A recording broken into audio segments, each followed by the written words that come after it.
What's up, everybody? Welcome to Podcast Now. I'm Alex, and in this video, we got to talk about Warner Bros. Games at E3 2021. So if you guys are new to the series, new to the channel, well, I've covered E3. I've made about 32 videos on E3. This is part of the series where we're looking at company by company. So I've done Microsoft, I've done Nintendo. Earlier today, I hope/believe that we did Square Enix, and now it's Warner Bros. I'm going to be doing Capcom, going to be doing Ubisoft. There's a couple others that I want to do, so we'll do those over the coming days. But this is where I kind of put the videos I've done together, kind of talk about, some of the games that I've talked about exclusively, and then talk about what to expect. It's not necessarily too much of a predictions video. It's kind of a mix, okay? So just so you guys know what to expect. As of when I'm recording this, we still do not know the date or time of Warner Bros. Show or format, like how exactly they're going to do it. So hopefully we learn that over, I hope this week that we're in right now, but you never know, okay? So I just want to make that clear as well.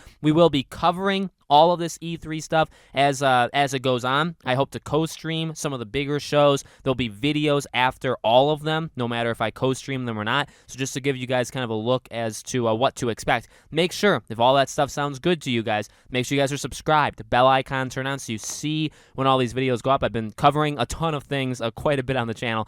Leave a like, and also if you guys want to follow me over on Twitter, Podcast Now 15 is my Twitter handle. Would love to have you guys over there, and that's going to be a good place for me to communicate schedules and when I'm doing certain things during E3, so make sure you guys are following me over there. Links in the description. Okay, so, I gotta be honest.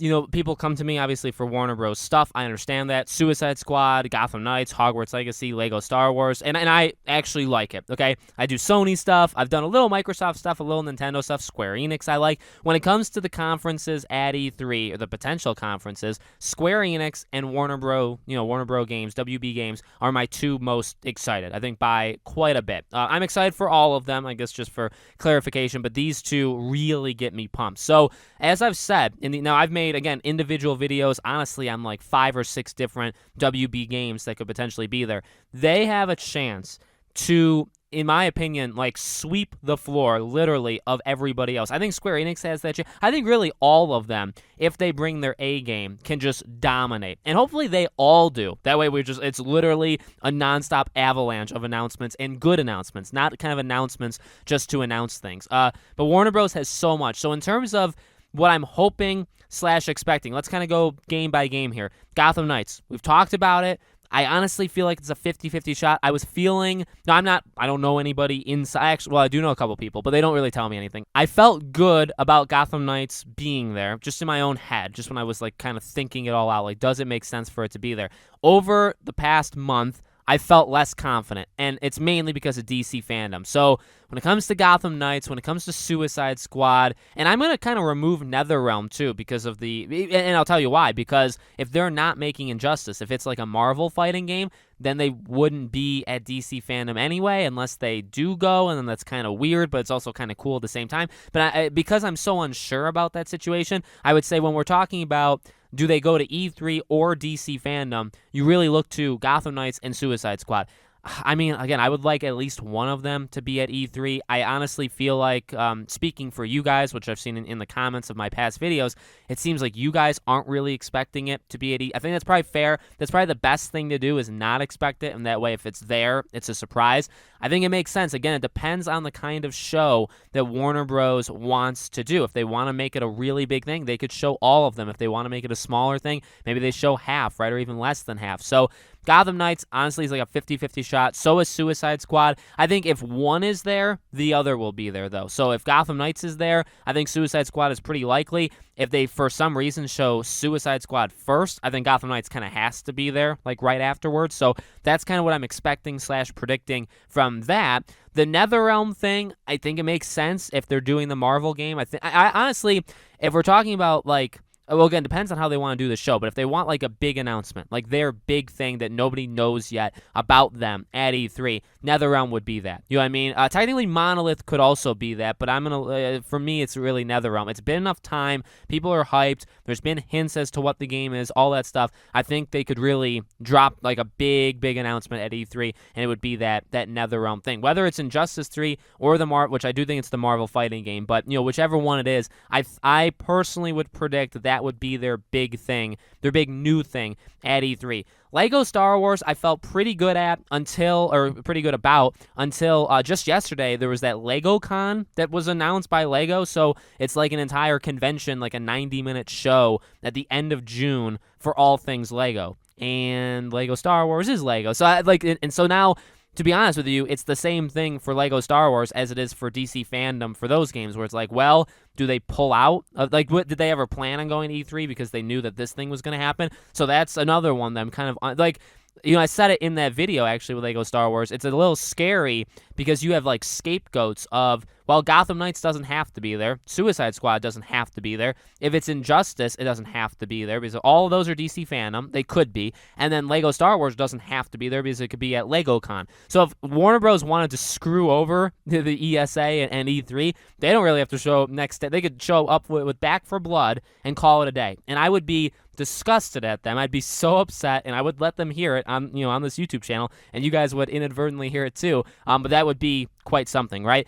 Again, I think some of them will be here and not at their own thing, or they'll be both. So like maybe Lego Star Wars would be here and at the LegoCon. Gotham Knights could be both, stuff like that. So I'm hoping for Lego Star Wars, but again, I'm not feeling as confident as I was. The NetherRealm thing I feel pretty good about. The Monolith, I'm kind of just going through as you can tell, I kind of know Warner Bros. Pretty well. Monolith, they said they're not going. They even said that to one of the people that one of my community people, right? Somebody that's in the community. So do I believe that? Not necessarily. Just because they say it doesn't mean that it's true. It's been a long time since Shadow of War. I think the game was 2018, right? Like October of 2018. So it's been almost 3 years. I think you can announce the next one now. You know what I mean? But again, like that really is a good position to announce it as your big thing as well. Lord of the Rings or Middle Earth and all that stuff. It's pretty big. So having that be an announcement, if it's the third game, it could be a superhero game. We really don't know 100% for sure. So I really think no matter what, that would also be a big announcement. So here's hoping, but I'm not. If I had to guess, I should say, not really pick, between Monolith and NetherRealm, which one would announce their new game at E3? I feel better about NetherRealm, but that's again all opinions. And then last, but certainly not least, Hogwarts Legacy. And now there are other games, or there's other studios. They do own more than just these like 7 studios, but for the most part, I don't really think anything else is going to happen. These are really the ones that I can think of. Hogwarts Legacy, I felt good about it since day one. To be quite honestly, one of the first E3 videos I made, back early May, was Hogwarts Legacy, and I said that I felt really good about this kind of being the time, even with a delay, even with it coming out next year, and who even knows when next year. I still felt good. I can tell you with certainty, I should reword that. I can tell you right now, that I still feel just as confident. Does that mean it's going to happen? No. Alex has been wrong I don't know why I want to refer to myself in third person, but I've been wrong many, many times, okay? I've also been right, and people forget about that part, but I've also been wrong.